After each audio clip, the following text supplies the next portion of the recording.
Баршаңызға сәлем. Менің каналыма қош келдіңіздер. Бүгін сіздерге жусанды күнделікті өмірде қолданылуы жайында айтамын.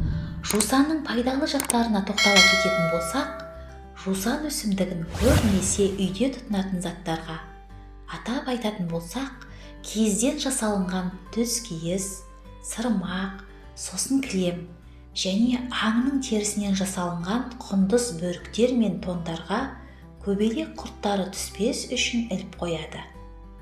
Оның ащы иісі көбелекті жолатпайды.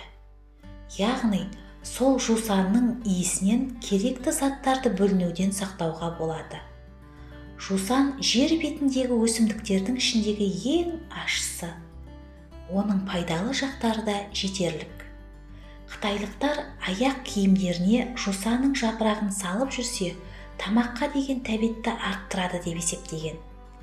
Бір нәрсеге қапалансаңыз, жусанды иіскеңіз, көңіліңіз орнығады. Ұйқысыздыққа ұшырағанда жастығыңыздың астына жусан қойсаңыз, көзіңіз тез ілінеді.